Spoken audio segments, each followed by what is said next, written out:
Sarah, and thanks to everyone who's read. I'm going to now hand over to Rachael, who's going to share on the topic for 20 minutes of the therapeutic value. Thank you. My name's Rachael, and that's good. That's not long, is it? I was quite happy when I heard the topic of this meeting, because I think it is something that I do truly believe in, and I think it's something that it's the only thing that worked for me, and really it's how it joins the steps up for me, how it joins 12 to 1, and I think I kind of thought when I first came in and heard about the steps that there was it looked like a nice straight list with a beginning and an end. You could go through them, tick them off, done, and that's not been my experience. It has not been like that. I tried working them in my own order and I tried getting the amends out of the way first, because I thought I'd just like eating your greens first, you know what I mean, and that didn't work out for me.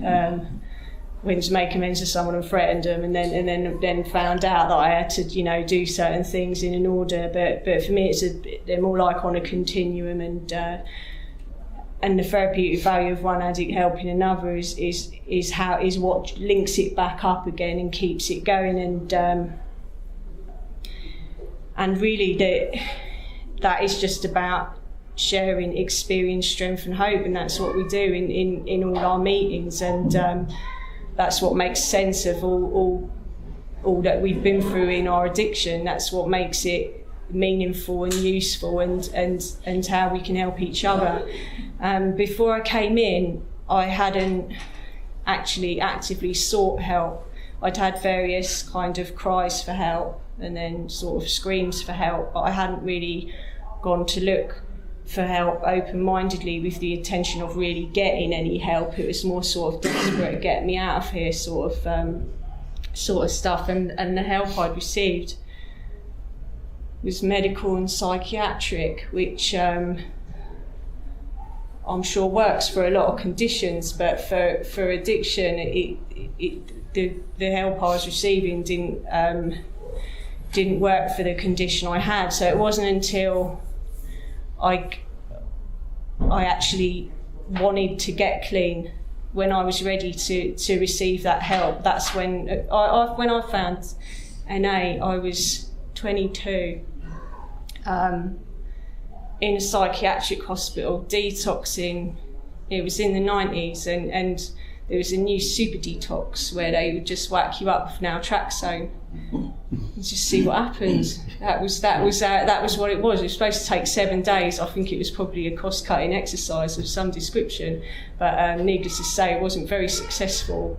And so I was in a psychiatric hospital again, and trying to get off drugs, and professionals that I met in those environments would they tried to help me. That was their job. It wasn't that they were bad people or stupid people. Obviously, they've been to school for a long time to be doing what they're doing, but they would ask me questions about my family history, and ask me questions about my drug use, and they would nod, and they would ask me how I felt, and they would nod, and they would appear to understand.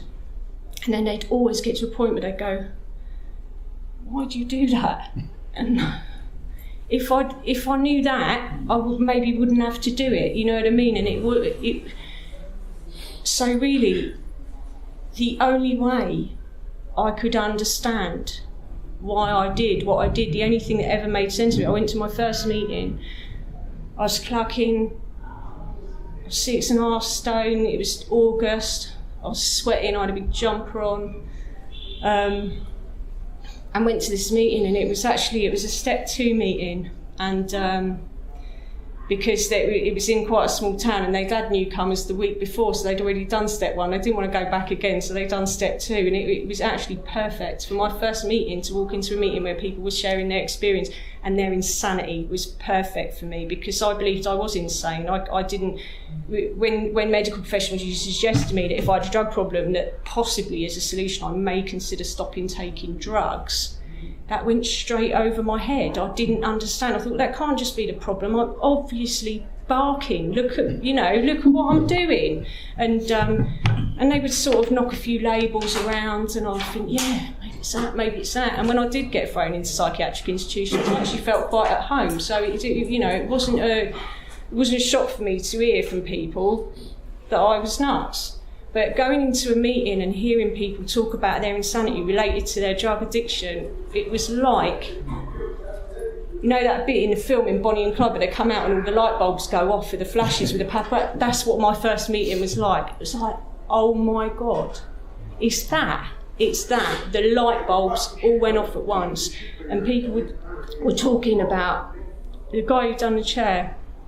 It was very funny, and he was talking about his insanity. He was talking about how he was, hiding drugs from himself, and there was funny stories about ending up in ditches. And people in the meeting were laughing at these stories, and I was laughing at them too. But at the same time, I was really painfully aware that I was still doing that stuff. But just hearing someone admitting to all that kind of madness gave me the hope that if they did that and they lived clean, then it might be possible for me. And what happened to me was I went back. I couldn't wait to get back to that meeting. My first meeting, so I had to walk quite a way to get there, and couldn't ask anyone for a lift, or was too kind of shut down and bound up to really reach out. But I couldn't wait to go back and hear more of that. And the kind of things I'd heard there, I just never heard anywhere else. No one ever told me possibly to try and stop taking drugs for a day. They told me, stop taking drugs, you're going to die. No one said, don't take drugs today. It was just, I'd never heard that before. So all those sort of the things that are so straightforward in here and the practical things, but also I was so mistrustful and closed down that I had to hear that from people who had done it. It was no good, people, I don't care how many letters you've got after your name. If you weren't injecting heroin, what were you going to tell me about it? So hearing people who had clearly used like I'd used, who had managed to find a way to live and enjoy their lives without the use of drugs, was just, I didn't know that existed. At the time, it wasn't so widely known. We'd heard about the other fellowship, but we hadn't really heard about using. I didn't know anyone that had got clean. I only knew people that had turned into alcoholics or gone. That was it. I didn't know anyone that had managed to do that, and it was a massive revelation and a massive relief. Having said that, it still took me a little while to get clean. I had to go to meetings, I had to gather my evidence to check that it was true what you were saying, that your stories were consistent, and that you really had used all the drugs you'd said you'd used. And so I did that. And there was one person in particular, when I went to meetings, who used to say, he always seemed to know. There's always that one person who always seems to know where you're at, or know what particular drug I was struggling with that week, you know what I mean? Because I didn't go to get clean as we know clean to be. I went to get off opiates because that's what I believe my problem was. I didn't think it was addiction. I thought it was just having a habit, and that if I could get out of that, I'd actually be all right. But I was quite happy to sort of take that on. The idea of total abstinence made perfect sense, but actually getting to it took me a little while, and that was all right. And I kept going back to meetings, and this guy would say, "Oh, how are you doing with this? Or how are you doing with the benzos? How are you doing with the weed? How you do?" And he seemed to always know. It was freaking. It's because he'd done the same thing, and he just said, "It's all right. Keep coming back. Just keep coming back. Not you've got to do this, you've got to do that, you've got to have a piss test." It was just keep coming back. Give things up in the order they'll kill you. Keep coming back. You'll be all right. Don't worry about it. And I was so grateful for that. For how gentle that was. Do you know what I mean? For that understanding and how gentle that was, to just to be welcomed back, and for someone else to have a bit of faith that I was going to be okay, because I didn't know. So that's one side of the therapeutic value, but the other side is being the helped when you come in, is being the helper. Pretty soon, like the boots on the other foot, more people are coming in, and that's when things really started changing for me, was through that process. And I got to be, because I was in a small town, I got to be the newcomer. I had a long run before anyone else came in. I got all the attention. I had people picking me up, taking me places and parenting me, which drove me mental, but also really helped me. And but I got quite a long run at being the newcomer. It weren't like it is here, where people are in and out all the time. And as more people came, you know, we had to learn how then to share and make it useful for someone else. And through that, through helping other people, that was what made it all mean something. Before that, my story was just a load of shit that happened. That's my using story. It's a load of shit that happened to me. It was on my own. If I'm not just on my own with that, it's worthless. If I can share that with someone else and they identify with it and they possibly think that might be helpful for them in any way, suddenly it's worth it. And it's just unbelievable how people sharing honestly and sharing their struggles and sharing, that's still working for me. I've never encountered a problem clean that I haven't heard someone else share about, ever. Nothing that's happened to me in my recovery, any of life's terms that might be slightly challenging, I've never been the first person to stay clean through any of it. So it just makes everything possible. And other people talking about what's going on for them and what has happened to them, especially people who have relapsed and come back or haven't. There's no real strong message. And one thing, if we stay around, people go out, and some of them don't make it back, and that's a terribly, terribly sad thing for everyone when that happens here. We never kind of get used to it. I'm still shocked by that. I still somehow think if we're in the door, we're all right, you know what I mean? I'm still shocked when people go out, especially after a long time, and those people that come back or don't come back, like I was just hearing in the meeting before, they've done it for us. We don't have to go back there. They're coming back. People are coming back and telling us what it's really like. I don't have to go back there. And that, I think, saves...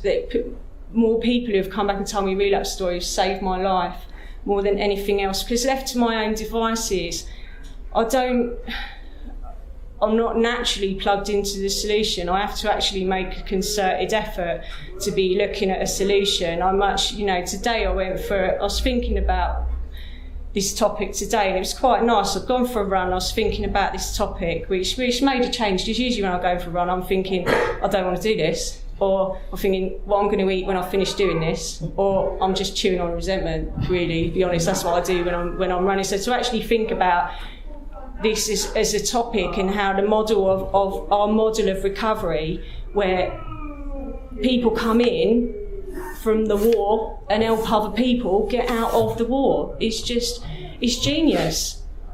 And it works. And I know other things work for other people, but I can't really imagine how else that message would have got through to me. So I'm massively grateful to those people that were in my first meeting. Quite a few of them aren't here anymore.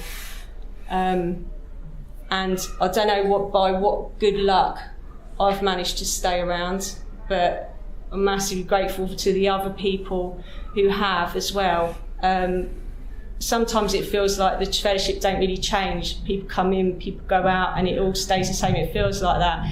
But going to convention, the first conventions I went to, the longest clean time people stood up for was 10 years. Now, the amount of people that stand up for 10 years, sometimes it feels like people don't stick around, but actually they really do. People float about and float in and out, but they do. I see a lot of old faces when I come down here, and it's lovely. If this is your first convention,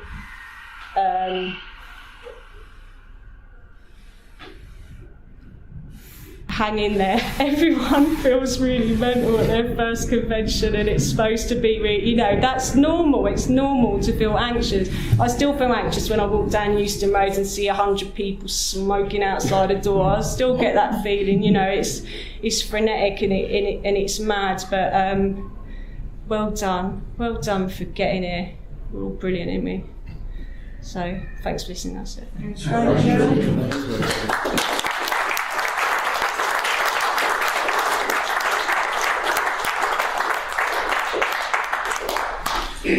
Okay, now I'm going to hand over to Ian to share on the same topic. Thank you, Michael. My name's Ian, I'm an addict. Hi, Ian. Thanks for taking the meeting, Michael. Thanks for all the committee, and thanks, Rachel, for your share.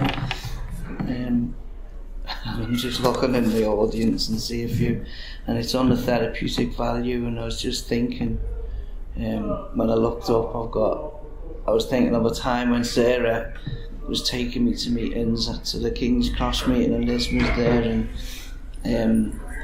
I had a pacemaker, I had my arm in a sling with a big abscess on my arm, and telling you if you want to use crack, this is what you're going to get, and pulling and showing you my scar, and 7 stone, and mad, absolutely mad. And I got laughter in the meeting, and I got that therapeutic value, giving me a lift to another meeting. And I was thinking, I moved out to Woolwich. I know I don't sound like I live in Woolwich.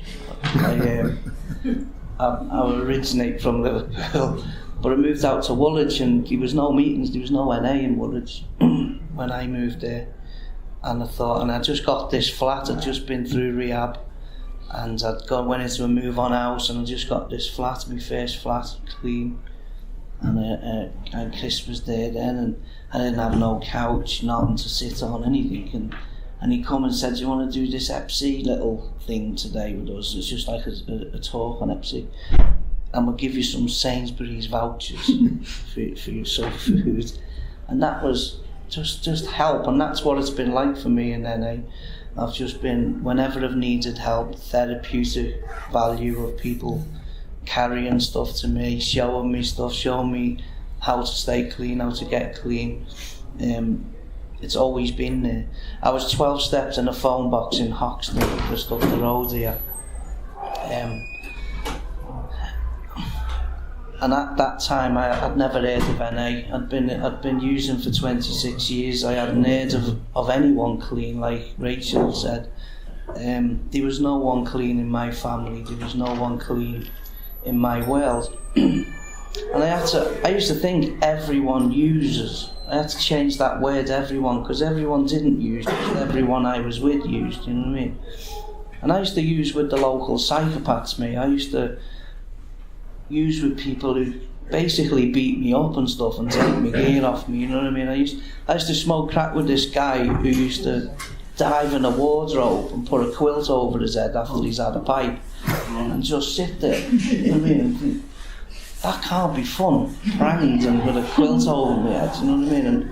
And this other guy who, if you coughed or you spoke when he's blowing his pipe out, he'd weigh you in. And so we're like that, kind of and you cough and you just go. And the insanity is that we go back. You know what I mean? We go back there and use and just be petrified in terror. So there weren't no therapeutic value in that, but there was insanity in that. Anyway, back to the phone box. So 2 people from NA were on the way to a meeting and see me in the phone box, and they brought me to my first meeting. I needed £3, £3, and I had weed and stuff on me, skunk. I was smoking the skunk. We had to get a bus to the meeting. I agreed to go, and I was smoking the spliff on the bus, and one of them was going, he's not going to get this. He's not going to get this. And the other one had me in his bedroom a few days later. I'll get to that in a minute. But he took me to the bus to the first meeting. So that was the first ever therapeutic value of something getting carried to me, was at that stage in this phone box on the bus smoking pot. And then it gets to the meeting. And the fella who was doing the share, I was judging him, and I said, what are you talking? And I stood up and like, that, what are you on about? I was just off my head. And people just kept saying, keep coming back. You know what I mean? He never said get out, bar him. He just said keep coming back. And what I got out of meeting, what I got in the next meeting, which was the King's Cross one, I just got that laughter, and I got warmth, and I got the laughter was, that's what I can remember is laughing for the first time. I hadn't laughed in many years. Like I said, the ends of me using was in fear of people. So anyway, the therapeutic value then progressed into getting a sponsor and reading a bit of the basic text, and it says, I remember reading the ultimate weapon is the recovering addict, and I read that part in the basic text, and I thought, that's actually right, that. The ultimate weapon against addiction, which for me was sponsorship. And that went to another level then when I was writing step work and going to sponsor's house and sharing it back with the sponsor. It just had this a different meaning to that word, the therapeutic value. Total different meaning, a more deeper, intimate sort of level, where I could speak about things I'd done in the past, and he could speak about things that he'd done in the past, or not, and I'd feel, oh no, he hasn't done what I've done, and that. But again, feeling held and feeling alright in that. And then, like Rachael was speaking, it comes on the other way around. You start doing things, and people. I used to air in Camden in the step meeting in Camden on a Saturday morning. Big guy with a Mohican, like Sex Pistols looking guy doing the tea, and I'd think, oh my God, where am I? What am I doing in here? But then I'd feel at home as well. You know what I mean? I mean, my family all crazy, and so anything like that was kind of, it wasn't sitting with lunatic in the cupboard with the quilt on him, or as I call him, the Mac attack for coughing on the pipe. You know what I mean? He just weigh it in. I got laughter and a different type of community, really, and that's what kind of started happening. And I got Hep C through using. I also had a pacemaker through smoking crack and Valium. I love Valium, diazepam. I used to hear that in a meeting, and I'd be able to taste them and go, oh, diazepam. And I had this heart attack, and I had this bad liver and Hep C, and thought it was really dirty and horrible for having that, going to meet a girl and having to have that conversation with a girl. By the way, I've got Hep C. The shame and the guilt, and just horrible I used to feel. And through getting a little bit of recovery into myself, and my second step was a power greater than me, and going to a power greater than me, and having a higher power in my third step, I went on the treatment for interferon to sort out the Hep C. And I didn't know, I was in meetings and I'm sharing about it, and that value of me sharing it enabled other people to go on it, and I didn't have a real traumatic time. I wouldn't wish it on anyone, by the way, but it wasn't. I had a good experience. Not good. I don't think you can have a good experience on it, but I was positive, and I went through it. And after 6 months, I went to hospital, and he said, "It hasn't gone. You've got to do another 6 months." And I thought, "Oh, what?" And I done the other 6 months, and then I got the all clear, and it's gone, and I don't have to tell anyone. And through that, my mate phoned me up, and he's been clean for over 30 years, and he said to me, "I'm going to do it." He's like older than me, and he said, I'm going to try it. I'm going to go. After hearing you, and I was painting his house and stuff, and I was really active on it. It was a bit like no, I won't go there. I was really active on it, but what it done was carried something to him, and that's another way of looking at therapeutic value. But anyway, that's enough of that. The interferon was done, and I got rid of that Hep C. The other way I would like to say about this is bringing it back into my family. You know, the power of example. I always think of the therapeutic value is always the power of example for me.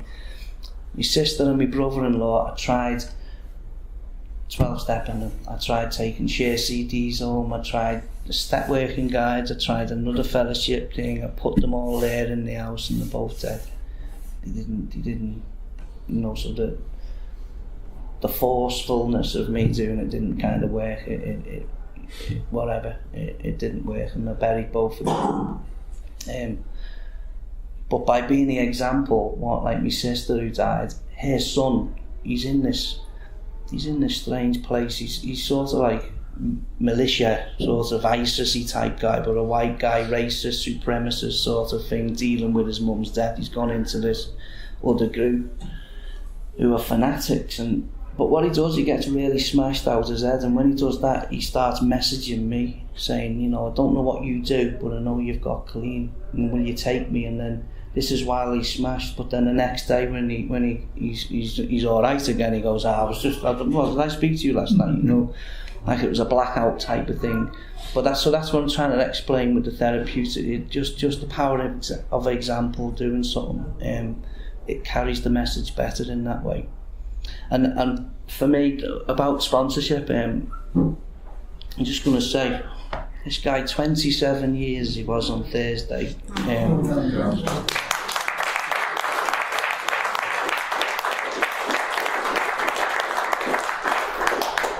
Yeah, powerful, isn't it? 27 years. And they're both people who 12-step me. There used to be a saying, watch out for the newcomer because he might become your sponsor. I was the newcomer and ended up sponsoring the two of them. So they both relapsed. I heard deaths and I heard relapse all the time when I first got clean, and still do and continue to. I've been fortunate enough not to relapse for today. When I got my day keyring, my goal was all about that keyring, and coming off methadone and Subutex and trying to get off just to that one day clean. The value I was getting outside meetings, people were coming up to me outside and going, how clean, and how many mils you on now? And I'd be going, I was on Subutex on the last, I'd be saying like 10 mils, and then the next week I'd go to the same meeting, how many mils you on now? And I'd say 8 mils, and he'd be going, well done. And my goal was the white one, and I got up to get the white one in a meeting, and I misheard it, and I got a 30-day one. And I've got this 30 days, everyone's like, 30 days, and I'm beetroot red. I've got enough in the bank to say I'm not 30 days. I've sat back down and all like, well done you, and I'm sitting there going, oh thank you. And I stayed with that for a week, full week. And I come back to the meeting and I said, I'm not 30 days clean. I'm now 7 days, and I give the orange one back. And I felt shame. I felt judged. Probably was. But it was so important for me to get that. And then when I did get the 30-day one, it was amazing, because all that meeting had seen me, and they went, that he's going to get it in. You know, so from he's not going to get it to he's going to get it. And I got the 30-day one. It was like, in the meeting when I got the 30-day. And then it's all been like that for me, really. The therapeutic value of me going into the family now, I stole all my family's peace of mind. You know, a lot of things happened to me and my family as well. You know, I was abused, there was sexual abuse, there was unavailability, there was abandonment, there was violence, there's lots. This is like, still goes on at Christmas or when I go home and visit, it's very toxic in the whole family. So what I've had to do is learn and about like the principles before my personality and stuff. I've had to go into family thing with my amends process, and try and be a different person and try and carry something, and that therapeutic value of don't come back to this house, smackhead, is what my other brother said. Now he phones me up, he speaks. I just spoke to one then from who was in America. He just left the family, one brother, Alan. He just got up, he went on Camp America when he was 18. We had my sister and brother-in-law selling drugs. You had me getting arrested every other day and coming in. I'd steal off my mum, I'd steal a peace of mind, I would steal off people. And he just left, he couldn't bear it, he couldn't bear the family, so he's left and went to New York.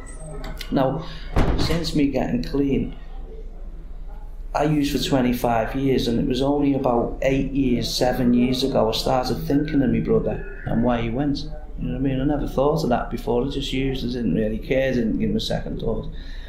Being in recovery, thinking about maybe I need to reconnect with him and start. I didn't even know his email or his photo, so I've asked my family and I've said, you know, give us some information on Alan. Didn't ask for them, and I managed to get in contact with him. I managed to save up to get a job. Another therapeutic value of being helped was I'd never done a job. I'd stole, I'd cheated, I didn't know how to do application forms, I didn't know how to go to school. You know, in school was a magic mushroom, that's all I remember of it.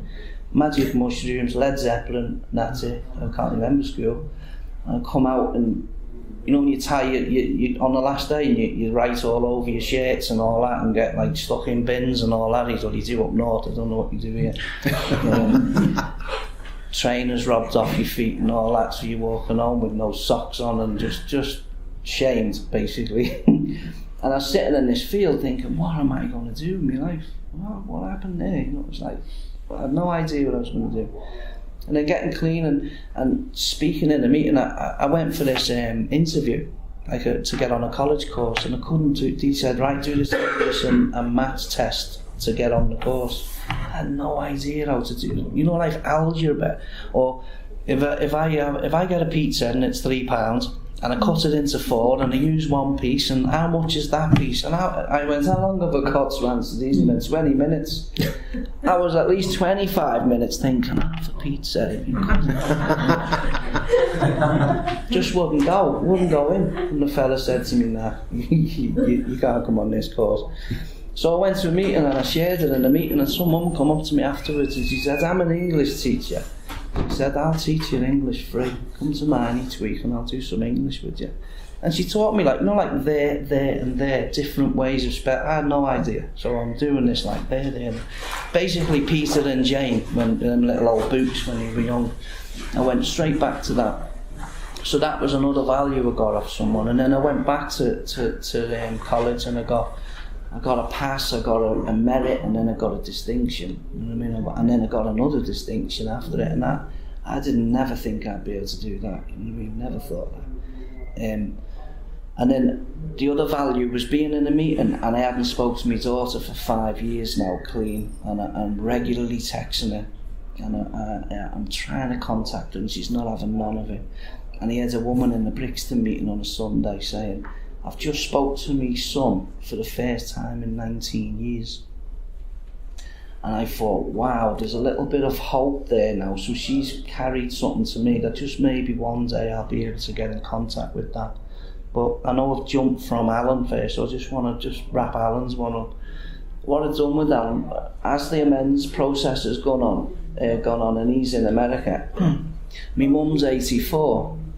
And my mum's like deaf as a doornail, and what happens, she's not that deaf if you sort her hearing aid out, but my family don't sit there thinking of my mum to sort her ear. They just sit there and talk to themselves and blank my mum, and she's sat in the living room.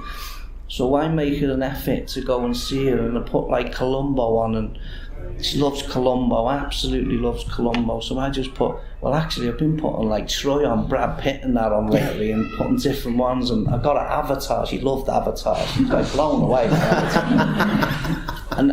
And what that shows me is she isn't just sitting in the corner deaf as a doornail. If you actually give her some time, you know, she's on. Anyway, so what I thought of is my value to my brother really. I thought, phone my brother, FaceTime, and I'll put her on the phone to my mum, and my mum's sitting there, and I took her hearing aid out and I put the earphones in and I FaceTimed them in America.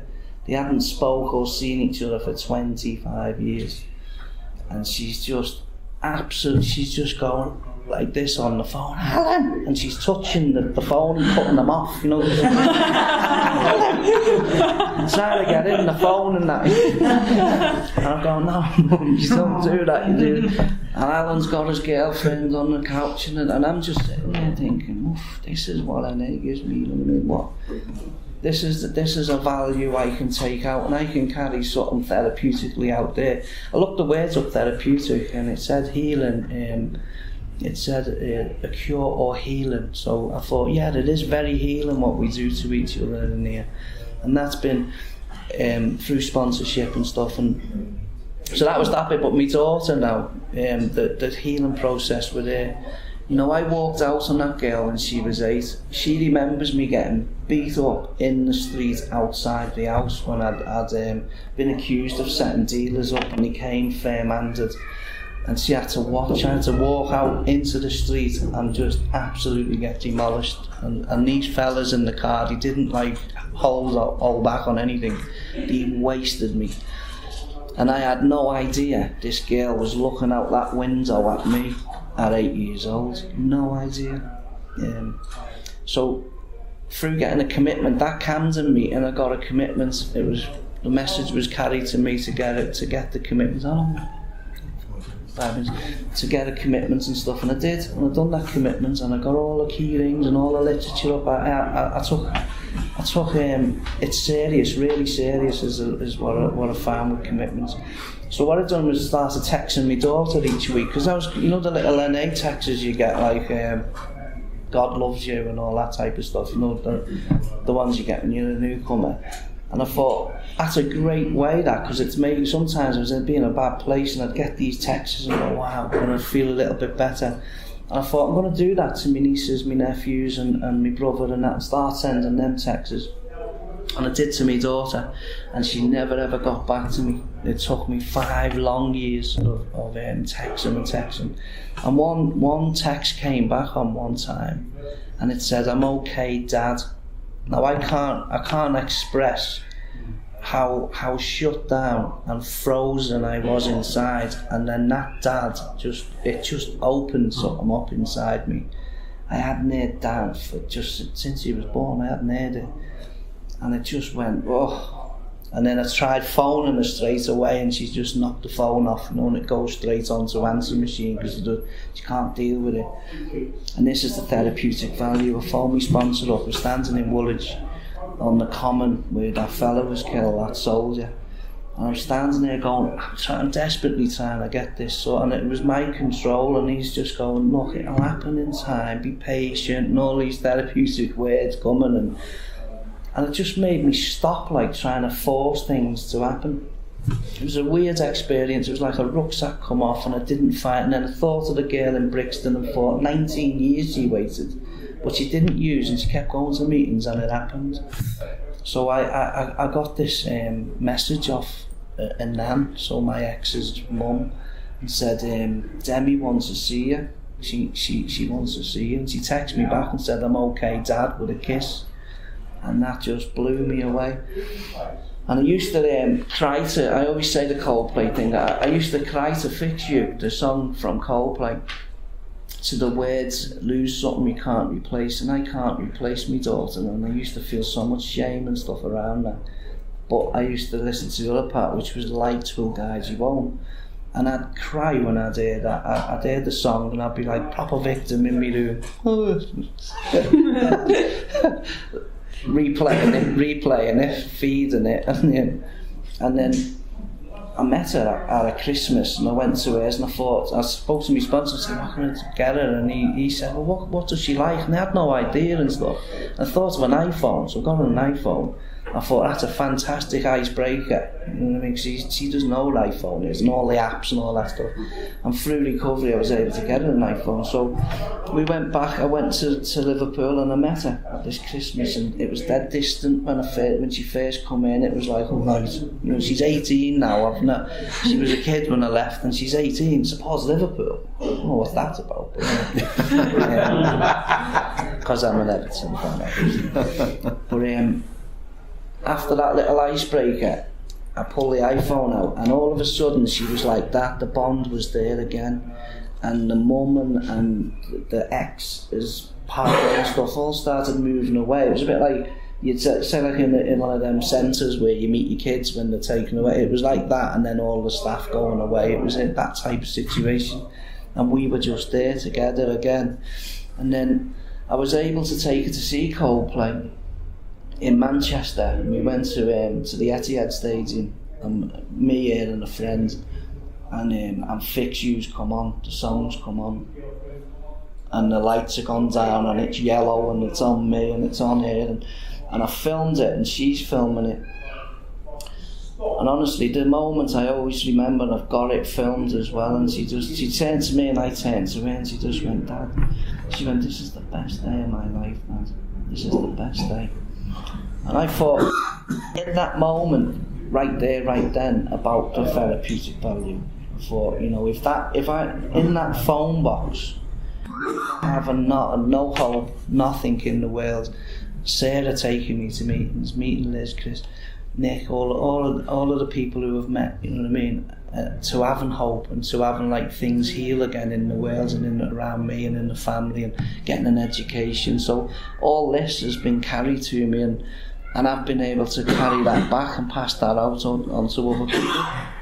So I know I've gone on now a minute over, and if you're new, welcome, keep coming back, fasten your seatbelt, get in touch with your sense of humour, because it's probably been locked away for quite a while.